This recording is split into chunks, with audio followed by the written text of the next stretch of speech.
Now we're going to get down to the nitty-gritty of what Indians are all about. I still say we Indian people are believers in the truth. This is the way of life that was given to your people. You're born an Indian, you're going to die an Indian. Indianness is a good life. You're facing an Indian this afternoon.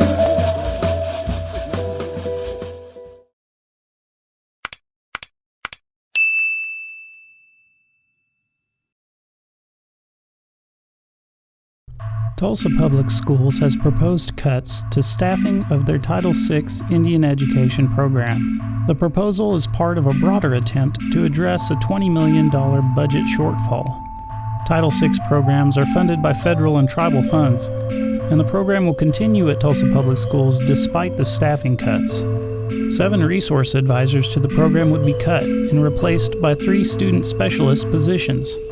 Trig Jorgensen, a TPS Indian Education Resource Advisor, spoke with us about the events leading up to his notification that his position would be eliminated.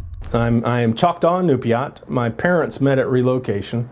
My mother is the Choctaw, and she's from Neshoba, Wolf. Okay, I graduated from Tallahena. That's where I went to school.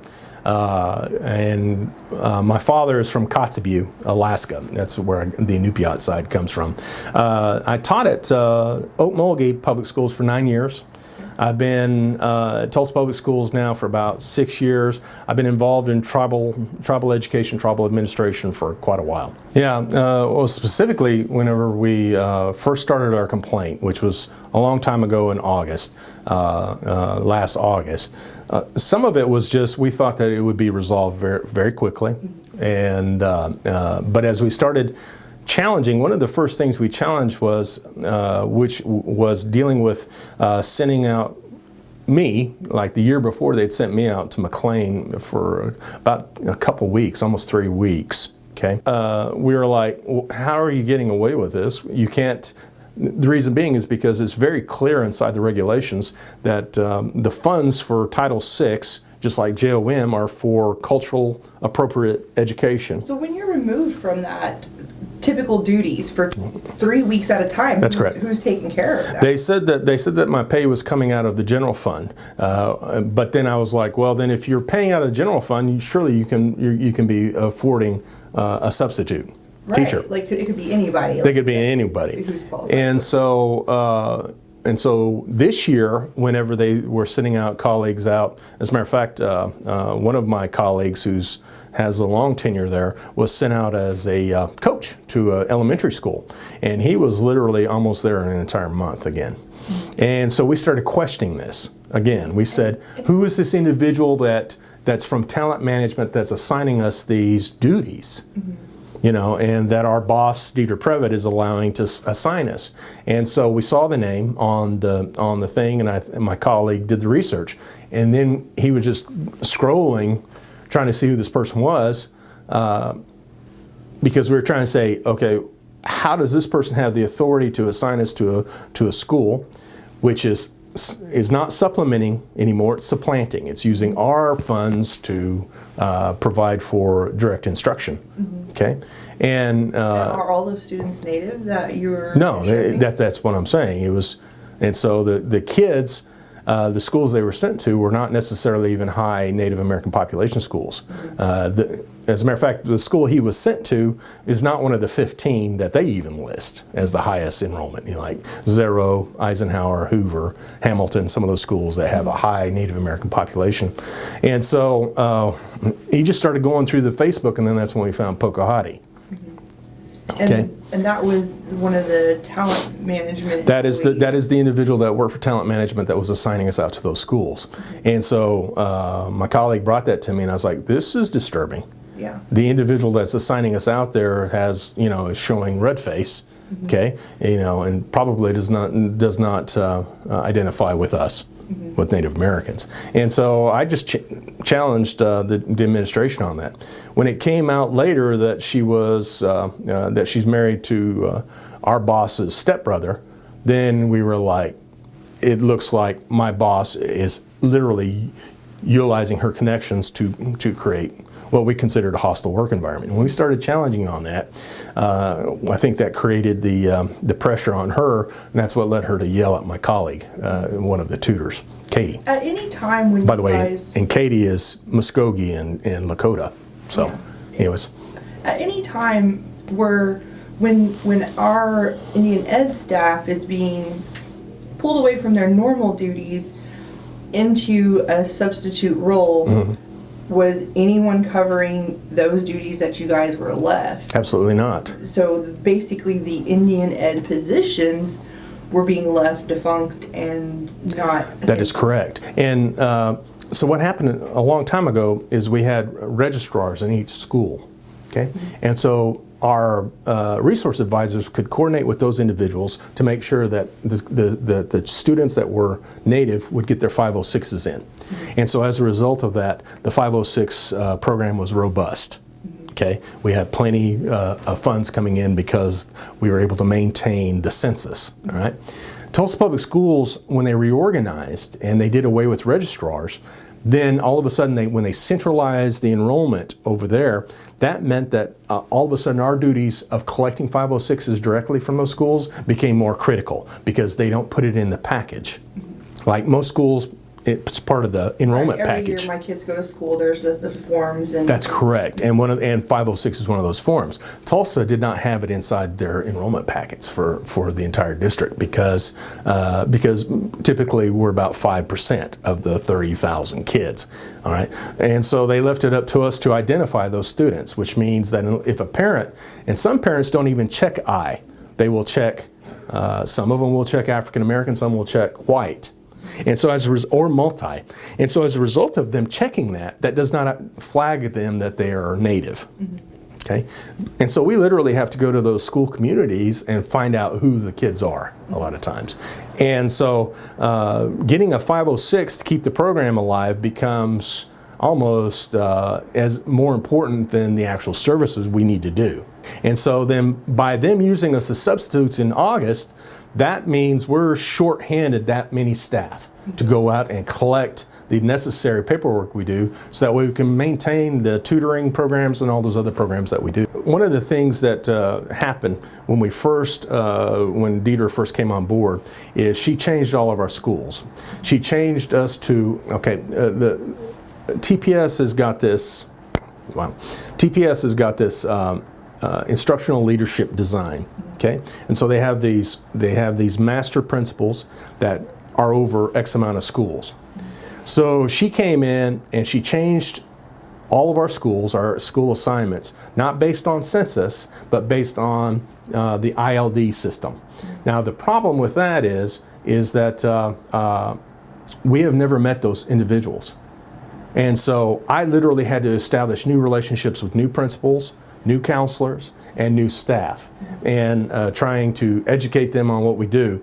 Now, some schools, because of the testing paradigm that's going on inside of Tulsa Public Schools, don't mind if you pull students out during like transition times, specials, but you can't pull a student out of specials if that special that day is art or athletics, which makes sense. I mean, because if it's PE, the kids need the time.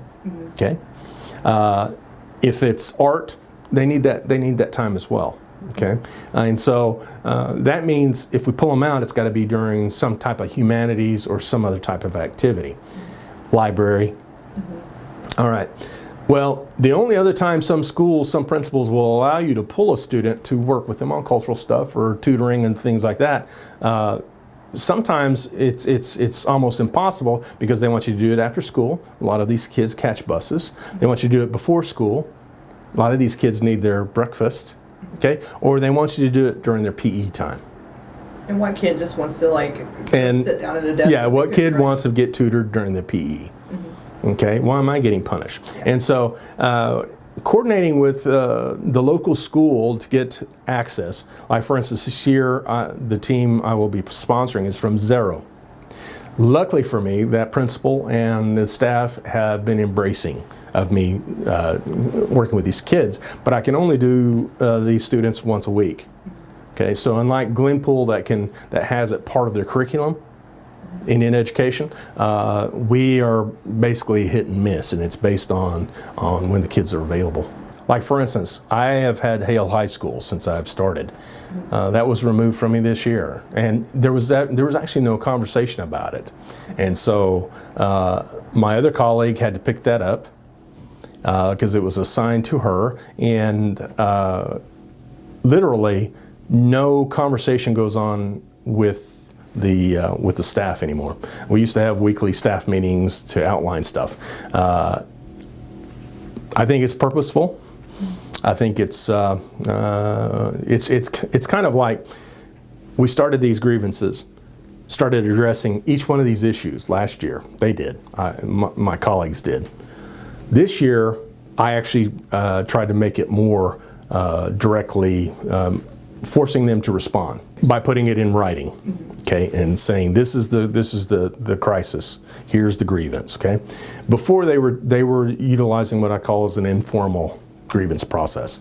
I did not step up to the formal grievance process, but I did put it in writing, say this is the issue, we need to address it. As it starts going through, playing out the last semester, then we show back up in January, and we have that very first parent-teacher committee meeting. We attend that. We're having conversations on where is it, because I know by the end of that week is the drop dead date that they're going to have to respond to my grievance with Dr. Gist.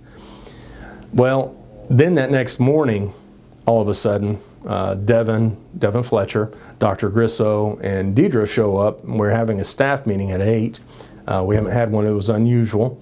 We requested the union to be there, and then that's when they told us our entire department was being eliminated.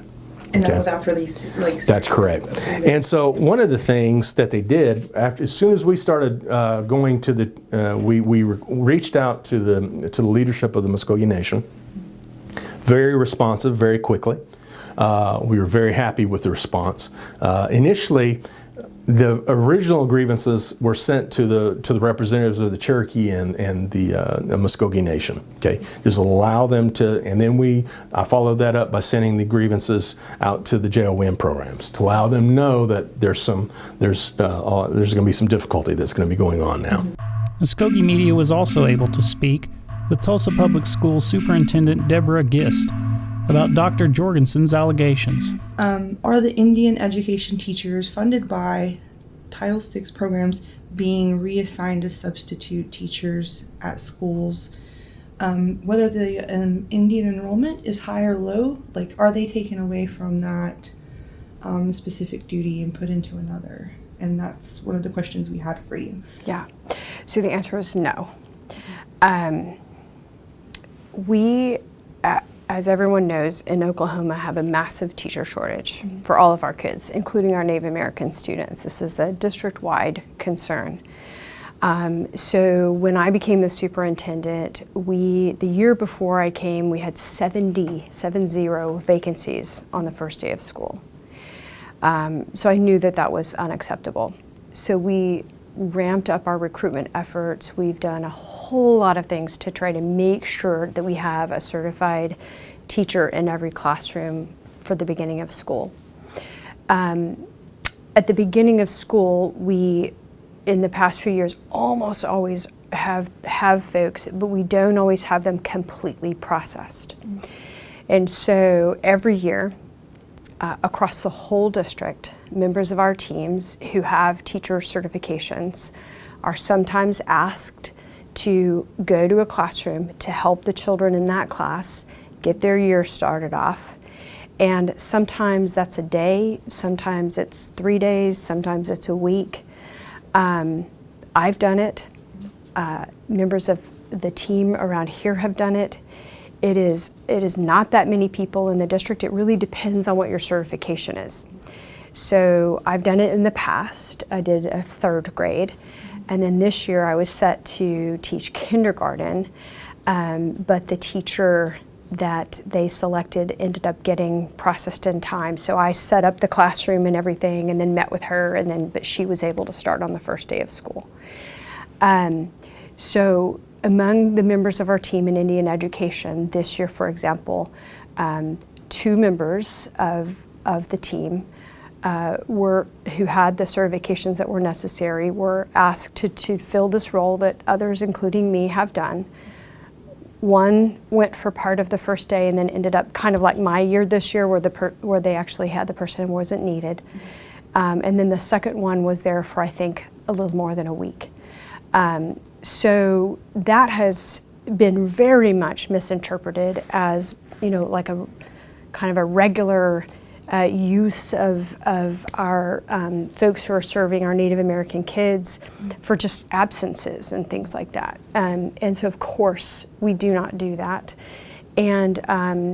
But this practice that we have doesn't affect every office every year. It just depends on certifications and where different certified people are, and it's for a very short period of time.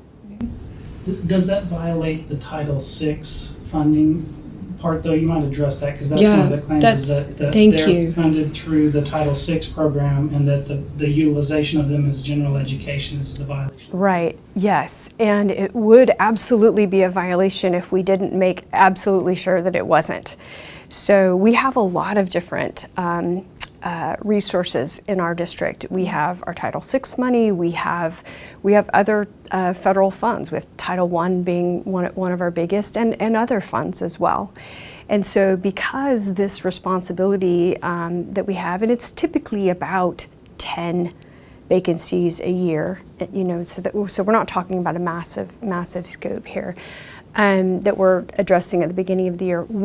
When it turns out that it's someone's certification, that it's someone who, like if it's an instructional mentor who's paid for out of Title I money, or someone from our Indian Education Office who's paid for out of Title VI money, then we make sure that we're adjusting and not using those federal funds during the time that they're doing that other work. So we absolutely make sure that all of the appropriate funds are being used for those reasons. But how does that address the fact that they were originally, purposed for the Indian education role, and then you guys are taking them off of that Indian education role and putting them in a different role? I understand that the money that they're making when they do the other role is coming from the general fund, but there's no replacement for them on the other side. And that's kind of like what you hear. Yeah, and that's true, for the whole district. So it's certainly true for the superintendent at the start of school to be in a classroom as well. It means that other members of the cabinet are having to do things, but it is demonstrating that our most important responsibility is the kids in our classrooms, and that includes the Native American kids, thousands of them all across the city, who need folks in those core classes. Now, to be clear, this year was one person for about a week, and my guess is that in the past I don't know, so I'm not going to guess actually, but it depends on the certification, where the vacancy is and where the person is. So like I said, I did it a couple of years ago because it was a third grade position that was needed. I have early childhood, so this year there was a kindergarten. Now, if I had not had kindergarten, then it wouldn't have, my role wouldn't have been necessary. So what we want, our preference, is to fill our vacancies so that our kids aren't left without a survey teacher at the beginning of school. But the alternative to not doing that is having a substitute teacher on the first day of school for kids all across the district, including the thousands of Native American students. And we don't want that for any of our kids. But we do absolutely make sure that we are properly using our funds. I guess my next big question is probably going to be the hardest one to address. And we have notifications after notifications in our emails about this incident. And it's the Pocahontas picture. And we just wanted to reach out and kind of see,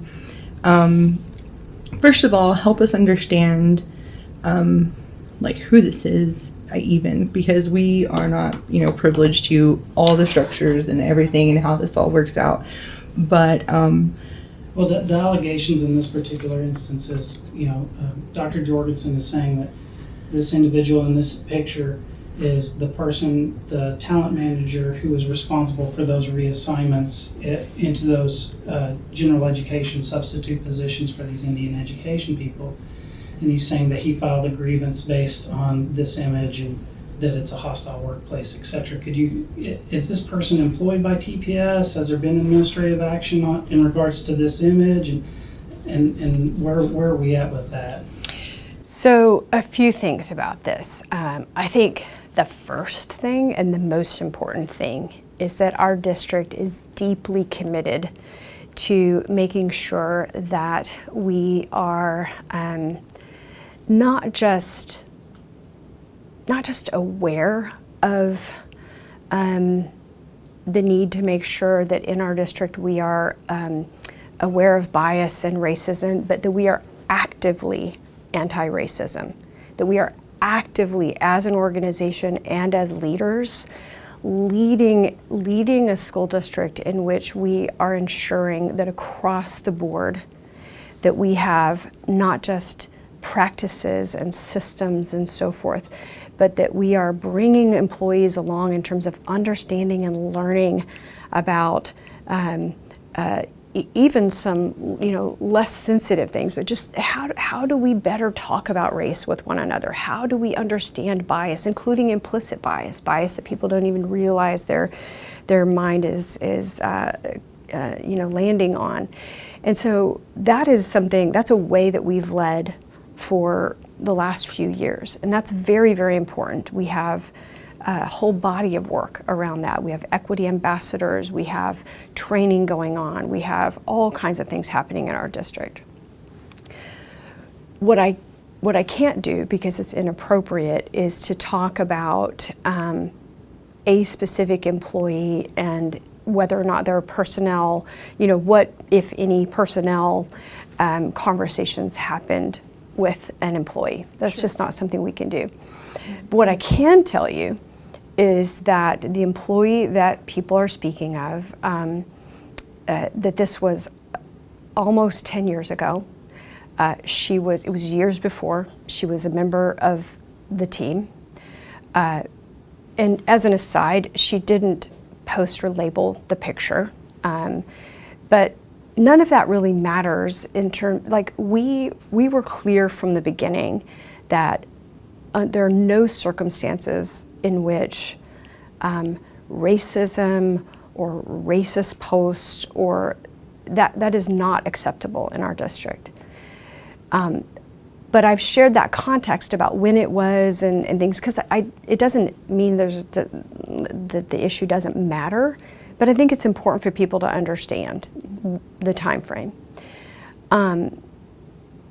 The other thing that people have said is that she's an administrator or like a senior person in the organization.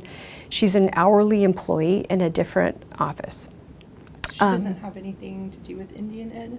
So she does not have a formal connection to the Indian Education Office. She was the point of contact for the employee this year who helped out at the beginning of the year, the conversation that we just had, just as she was with other offices too. But she was not the person who made the decisions about which members of our team, and again, it's district-wide, it's who goes in to fill those positions. That has to do with certifications, what vacancies we have, and so forth. So she was someone who was tasked with communicating and convening the 10 to a dozen people from around the district who came in to be notified that they could potentially, more people are notified than that they might be used, and like I said, including me, but then, once they're assigned and so forth.